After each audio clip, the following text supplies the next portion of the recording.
Welcome to TrueCare TV, where real health stories meet clear medical explanations. Here, we break down pregnancy, child health, and everyday medical conditions in a way that's simple, honest, and easy to understand. If you care about your health and your family's well-being, you're in the right place. Imagine trying to get pregnant, but your body keeps fighting you. The itching, the discharge, the discomfort, again and again. You treat it, it goes. Then it comes back. What if I told you, this recurrent yeast infection might be silently affecting your fertility? Today, we're talking about something many women are suffering in silence. Chronic yeast infections and how they can impact your chances of getting pregnant. A yeast infection is caused by a fungus called Candida, especially Candida albicans. Normally, it lives peacefully in your vagina.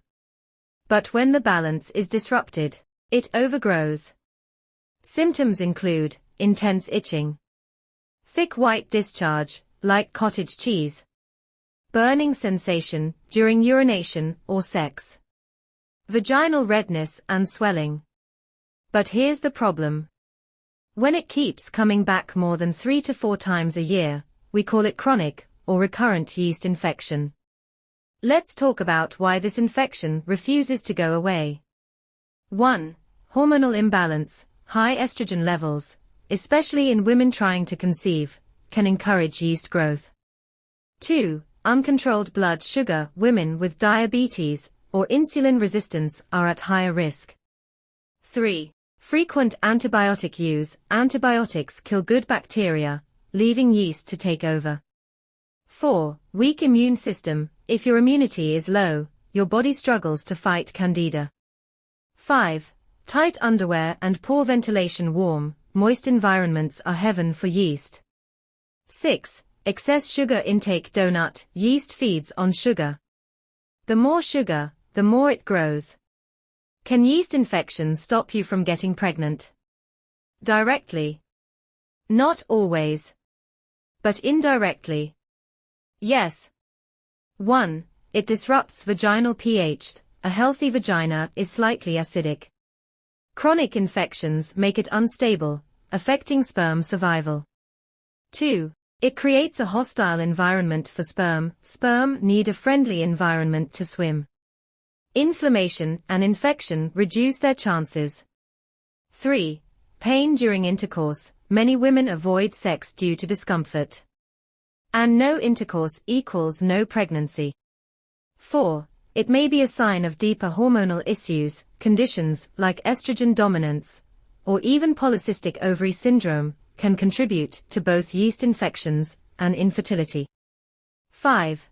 Cervical mucus changes. When infections are frequent, your cervical mucus may not be fertile enough to support sperm movement. You need to take this seriously if you have infections every month. It keeps coming back after treatment. You're trying to conceive for 6+ months without success. You notice unusual smell or color. Might not be yeast alone. Because sometimes, it's not just yeast. It could be mixed infections, or something more serious. Let's talk solutions, because there is hope. 1. Proper diagnosis. Don't self-treat every time. Get tested. 2. Antifungal medications. Drugs like fluconazole may be prescribed. 3. Probiotics, to restore good bacteria, lactobacillus. 4. Control blood sugar, very important if you're trying to conceive. 5. Avoid unnecessary antibiotics. 6. Lifestyle changes. Wear cotton underwear. Avoid tight clothes. Reduce sugar intake. Keep the vaginal area dry.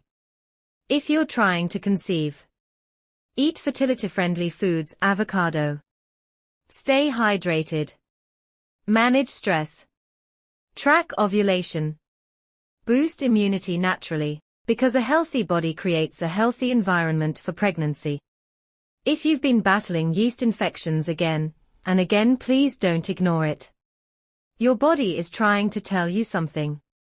And the good news is, With the right treatment and care, you can restore balance and improve your chances of conceiving. You are not alone in this journey. Chronic yeast infections are more than just discomfort, they can silently affect your fertility. Learn the signs, causes, and what to do if it keeps coming back. See you in my next video. Bye.